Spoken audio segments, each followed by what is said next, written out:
Di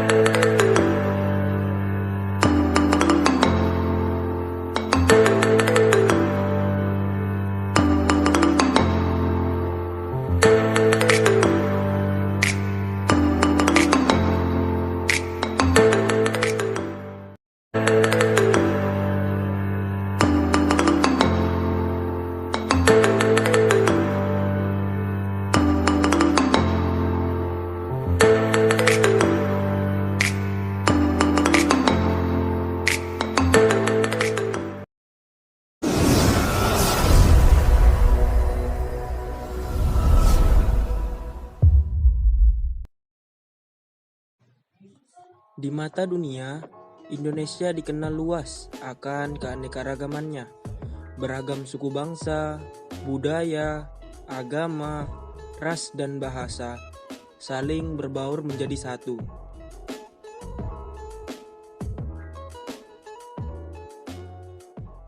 Indonesia juga merupakan negara yang agamis, walaupun bukan negara berdasarkan agama tertentu.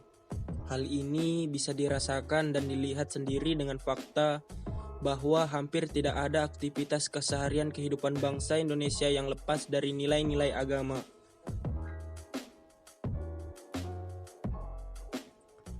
Keberadaan agama sangatlah vital di Indonesia, sehingga tidak bisa lepas juga dari kehidupan berbangsa dan bernegara.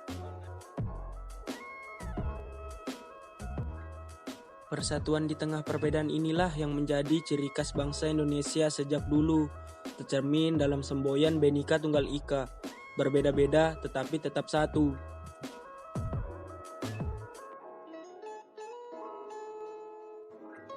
Perbedaan bukanlah menjadi penghalang tersatukannya tiap individu di Nusantara, melainkan perbedaanlah yang mempersatukan kita. Namun, realitanya isu toleransi dan perpecahan yang kian marak menjadi faktor pemecah belah kebutuhan suatu bangsa.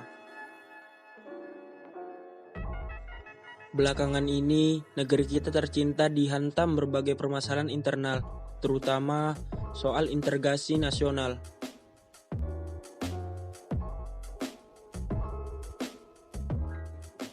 Kurangnya sikap toleransi jadi pemercik utama rusaknya kerukunan antara sesama. Beragam tindakan negatif mulai dari penyebaran pesan intoleran, isu berbau rasisme, hingga ujaran kebencian kian berkembang pesat di masyarakat.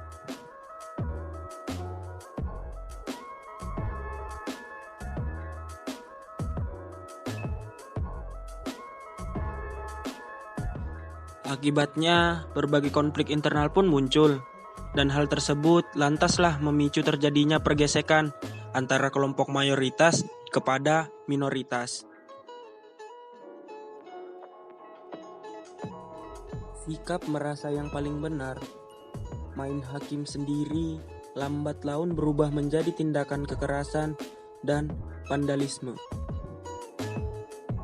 Bayangkan jika posisi kita berada di lingkaran minoritas, besar kemungkinan bisa saja kita diperlakukan secara diskriminatif.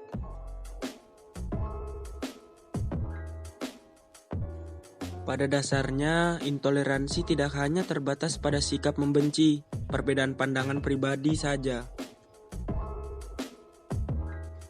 Intoleransi juga bisa muncul melalui perbedaan latar belakang suku, bangsa, budaya, bahkan ras sekalipun. Perlahan, sikap toleransi mulai memudar dari waktu ke waktu, dan segelintir orang ingin menang sendiri demi kepentingan pribadinya. Disinilah diperlukan moderasi beragama sebagai upaya untuk senantiasa menjaga agar seberagaman apapun tafsir dan pemahaman terhadap agama tetap terjaga sesuai koridor sehingga tidak memunculkan cara beragama yang ekstrim. Mantan Menteri Agama Lukman Hakim Saifuddin menerangkan bahwa moderasi beragama bukanlah ideologi, melainkan moderasi beragama adalah sebuah cara pandangan terkait proses memahami dan mengamalkan ajaran agama agar dalam melaksanakannya selalu dalam jalur moderat. Moderat di sini dalam arti tidak berlebih-lebihan atau ekstrim. Jadi dimaksud moderasi di sini adalah cara beragama, bukan agama itu sendiri.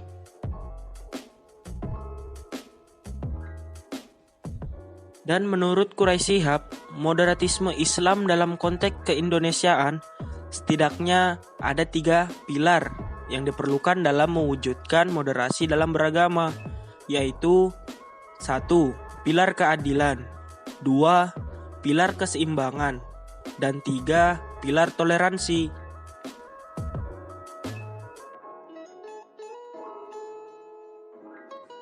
Adapun konsep moderasi beragama dalam Islam adalah tidak menganggap semua agama itu sama, tetapi tetap memperlakukan semua agama itu sama.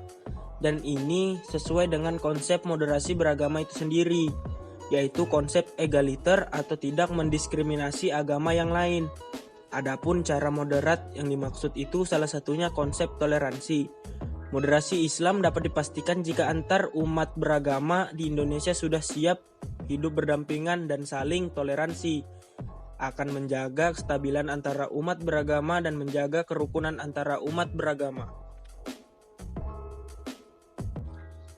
Termasuk dalam surat Muntahanah ayat ke-8 yang artinya, Allah sebenarnya tidak melarang kamu berbuat baik dan berlaku adil terhadap orang-orang yang tidak memerangi agama dan tidak pula mengusir kamu dari negerimu. Sesungguhnya Allah menyukai orang-orang yang berlaku adil. Ada 2 hal yang menjadi prinsip dalam ciri moderasi beragama, yang pada hakikatnya merupakan ajaran itu sendiri. Yang pertama adalah adil, yakni harus adil dalam 2 kutub perbedaan. Yang kedua adalah berimbang dalam melihat persoalan yang ada. Artinya, memahami teks harus sesuai dengan konteks, dan memahami konteks harus sesuai dengan teks. Selain itu, moderasi beragama juga penting digabungkan dalam konteks global, di mana agama menjadi bagian penting dalam perwujudan peradaban dunia yang bermartabat. Agama sendiri merupakan sesuatu yang sudah sempurna, karena datangnya dari Tuhan yang Maha Esa. Namun, cara setiap orang dalam memahami dan menyampaikan ajaran agama memiliki perbedaan. Hal ini dikarenakan keterbatasan manusia dalam menafsirkan pesan-pesan agama sehingga muncul keragaman.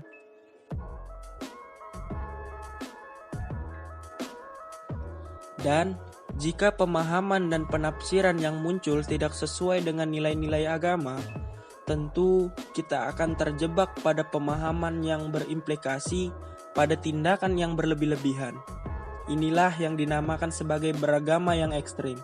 Dan kita paham semua bahwa sumber utama agama adalah teks, yang terwujudnya dalam kitab suci dan orang-orang suci yang mendapat risalah untuk disampaikan kepada umat manusia. Bukankah manusia itu diciptakan berbeda-beda dengan segala keunikannya? Terlebih di Indonesia memiliki beragam suku bangsa, budaya, adat, ras yang heterogen. Maka sudah saatnya kita bersatu padu tanpa sekat.